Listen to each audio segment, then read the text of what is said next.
한 초등학생 학부모가 교사의 발언을 몰래 녹음해 아동학대로 고소한 사건에 대해 대법원이 해당 녹음 기록을 재판 증거로 쓸 수 없다는 판결을 내렸습니다. 네, 파장이 만만치 않을 걸로 보이는데요. 다른 아동학대 사건에 미칠 영향과 증거 관련 쟁점에 대해서 최지연 변호사와 함께 이야기 나눠보겠습니다. 안녕하십니까? 어서 오십시오. 안녕하십니까? 먼저 이번 사건의 개요부터 짚어봐야 할 것 같은데요. 소개해 주시죠. 네, 2018년 서울 광진구의 한 초등학교 3학년으로 전학 온 학생이 학부모에게 선생님이 저에게 1, 2학년은 제대로 나온 거 맞냐 이런 식의 말을 했다고 이야기했습니다. 아동학대를 의심한 학부모는 상황을 파악하고 또 학대 행위를 방지하기 위해서 녹음기를 학생의 가방에 넣어서 수업 시간에 교사의 발언을 녹음했습니다. 학교 안 다니다 오늘 같아 학습 훈련이 전혀 안 되어 있어 1, 2학년 때 공부 안 하고 왔다 갔다만 했나 봐 라는 등의 교사의 말이 녹음이 됐고 교사는 아동의 정신건강 및 발달에 해를 끼치는 학대 행위를 한 것으로 재판을 받게 됐습니다. 1심에서는 이 교사의 혐의를 전부 유죄로 보고 징역 6월에 집행유예 2년을 선고했고요.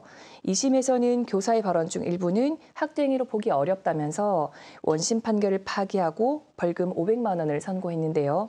이번 대법원에서는 벌금 500만 원의 원심을 깨고 사건을 항소심으로 돌려보냈습니다. 네, 그러면 1, 2심 재판부는 유죄 판결을 내린 건데 다시 항소심으로 돌려보는 이유가 뭡니까? 네, 대법원은 파기환송, 그러니까 항소심의 판단이 잘못되었으니까 다시 재판을 하라고 항소심으로 돌려보낸 겁니다. 1심과 2심 모두 녹음 파일에 대해서는 증거 능력이 있다고 보고 이를 토대로 아동학대를 유죄로 인정했기 때문인데요.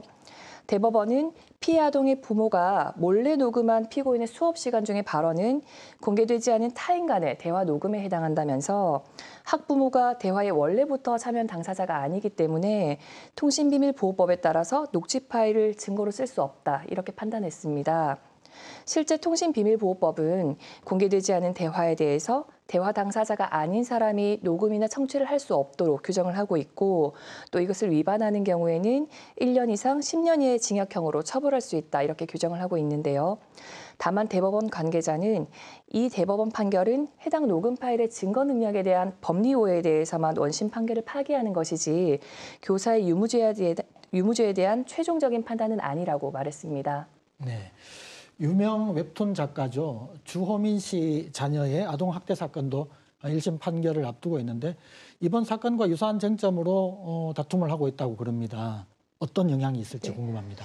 네, 우선 대법원에서 녹취 자료를 증거로 쓰지 못한다고 판시를 했기 때문에 당연히 쟁점이 유사한 사건에도 영향이 있을 것으로 보입니다. 말씀하신 주호민 씨 역시 자녀의 가방에 넣어둔 녹음기에 녹취된 파일이 증거로 제출된 것으로 알려져 있는데요. 다만 해당 사건에서 검찰은 앞선 대법원 사건과 이 사건은 피해 아동이 자폐 아동으로 자기가 경험한 피해 사실을 부모에게 제대로 전달할 수 없고 또 방어 능력이 미약하다는 점에서 차이가 있다고 주장하고 있습니다. 네. 특히 이 사건의 특성상 녹음 외에는 피해 아동의 법익을 방어하기 위한 적절한 수단을 찾기 어렵고 또 교사의 발언이 공유되지 않은 대화라고 보기는 어려울 것이라고 주장을 하고 있는데요. 이 사건은 2월 1일 선고가 예정되어 있어서 그 결과를 한번 지켜봐야 할 것 같습니다. 네, 근데 말씀해주신 앞선 사례들과 달리 지역의 한 아동학대 사건에서는 몰래 녹음한 그 녹음물이 증거로 인정된 경우가 있다고 하더라고요. 네, 생후 10개월 된 갓난아이에 대한 아동학대 사건에서 부모가 몰래 녹음한 음성 파일이 증거로 인정된 경우가 있었습니다. 2019년 대구지방법원 사건인데요.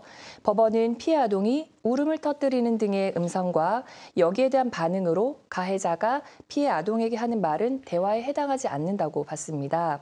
또 아동의 부모가 이러한 가해자의 목소리 등을 몰래 녹음해서 가해자의 권리를 침해한 것이 아동학대 범죄의 진실을 밝혀내는 공익과 비교했을 때 사회통념상 심각한 침해라고 보기는 어렵다는 취지로 부모가 녹음한 음성 파일의 증거 능력을 인정해서 정서적 학대 행위를 유죄로 인정했고요. 아이 돌보미에게 벌금 300만 원을 선고한 2심 판결은 같은 해 대법원에서 확정됐습니다. 이번 대법원 판결에 대해서 우려를 나타내는 학부모들도 있을 것 같은데요. 그렇다면 아동학대 사건에 대해서 증거 수집을 그러면 어떻게 해야 되는 건지 궁금하기도 합니다. 네, 사실 이번 판결에 대해서 교원단체에서는 불법 녹음과 청취행위가 교사의 정상적인 교육 활동을 위축시키는 중대한 교권 침해 행위라면서 환영의 뜻을 밝혔지만 학부모 단체에서는 학대가 의심되는 경우에 앞으로 부모가 어떻게 사실을 확인하고 증명할 수 있을지 답답하다는 입장입니다. 또 녹취의 증거 능력이 없을 뿐이지 가해 사실 자체가 없는 것은 아니기 때문에 교육당국은 해당 교사에 대한 해임은 유지해야 된다 이렇게 주장하기도 했는데요. 사실 대법원의 이번 판단으로 교실 내에서의 교사의 아동학대 입증이 더 어려워진 것은 사실입니다. 하지만 이번 대법원 판결은 공개되지 않은 타인 간 대화 녹음 파일에 대한 증거 능력만을 부정한 것이고 녹음 외에도 CCTV라든가 주변 친구들의 증언, 또 학대 행위로 인해서 아이가 심리치료를 받는 과정에서 진술한 내용, 아니면 학부모가 교사에게 문제 제기를 하는 대화 내용 이런 것들을 통해서 증거가 확보가 되면 아동학대죄로 처벌될 가능성도 높습니다.